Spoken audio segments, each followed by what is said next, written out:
Saya sendiri akan menjelaskan tentang kalimat efektif.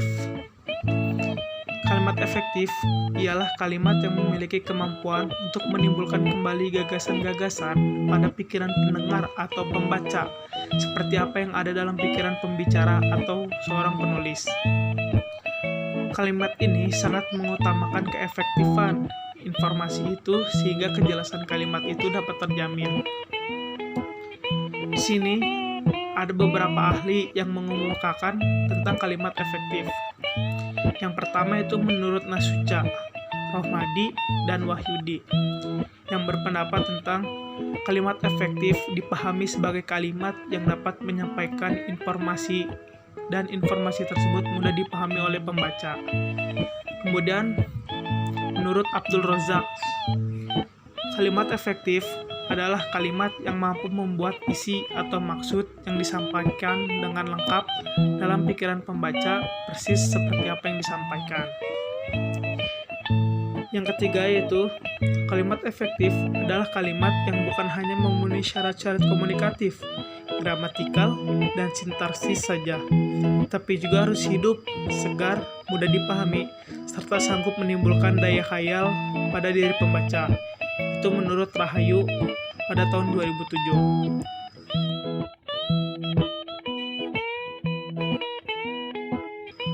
Ya, kemudian selanjutnya akan dilanjutkan oleh rekan saya yang bernama Hafifah.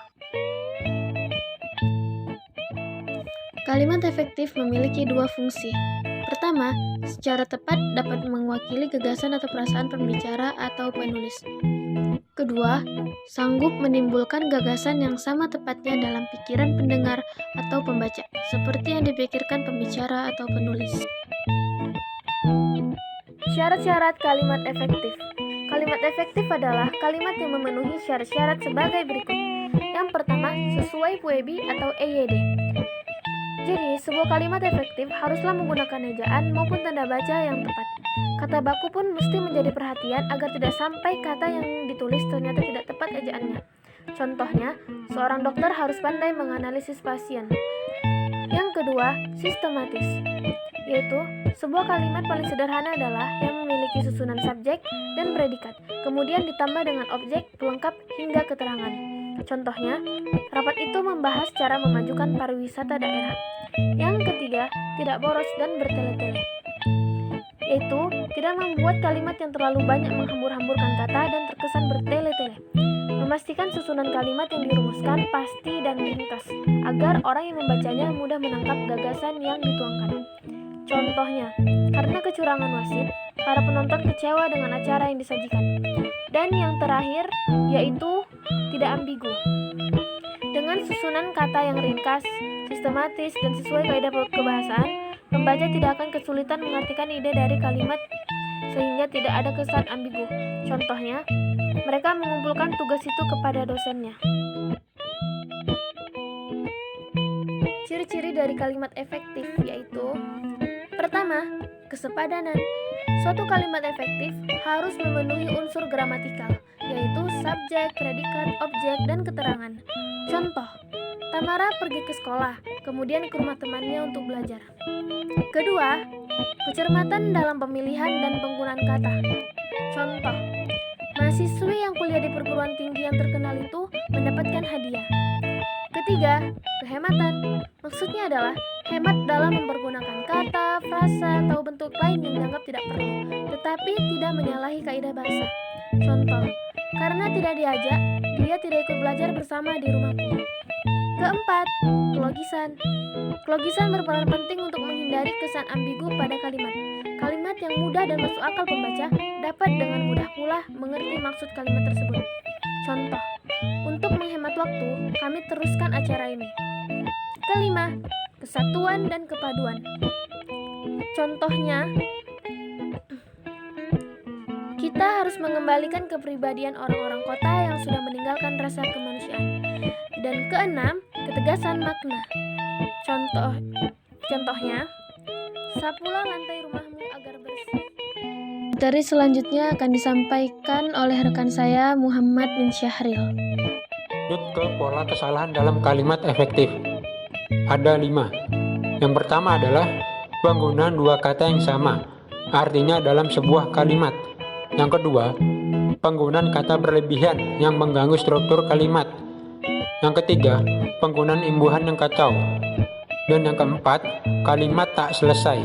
Dan yang kelima adalah penggunaan kata dengan struktur dan ejaan yang tidak baku.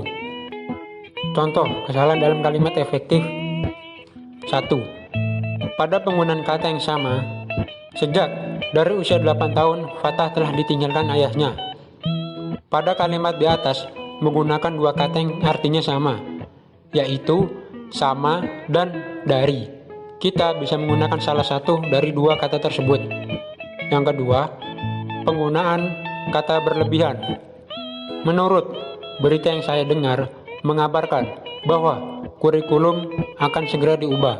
Seharusnya berita yang saya dengar mengabarkan bahwa kurikulum akan segera diubah. Atau menurut berita yang saya dengar kurikulum akan segera diubah. Yang keempat, kalimat tak selesai. Contoh, manusia yang secara kodrat merupakan makhluk sosial yang selalu ingin. Kalimat yang salah. Seharusnya, manusia yang secara kodrat merupakan makhluk sosial selalu ingin. Dan yang kelima adalah penggunaan dengan ejaan yang tidak baku. Kita harus mengubah kebiasaan yang buruk, tidak baku. Kita harus merubah kebiasaan yang buruk, kalimat baku. Jenis-jenis kalimat efektif ada 3. Yang pertama, kalimat argumentasi. Kalimat argumentasi adalah salah satu jenis pengembangan paragraf dalam penulisan yang ditulis dengan tujuan untuk meyakinkan atau membujuk pembaca.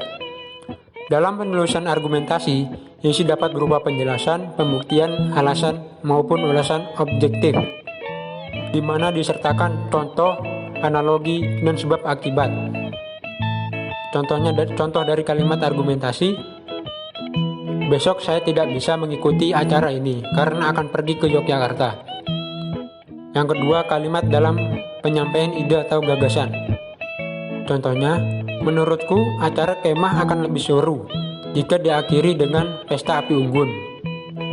Dan yang ketiga, kalimat formal. Kalimat formal adalah kalimat yang sesuai dengan kaidah tata bahasa. Sedangkan kalimat tidak formal menyimpang dari kaidah tata bahasa. Kalimat formal biasanya menggunakan kata baku, sementara kalimat tidak formal menggunakan kata-kata tidak baku. Contoh dari kalimat formal adalah diumumkan kepada para siswa untuk membersihkan kelasnya masing-masing sampai pukul 11.30 WIB.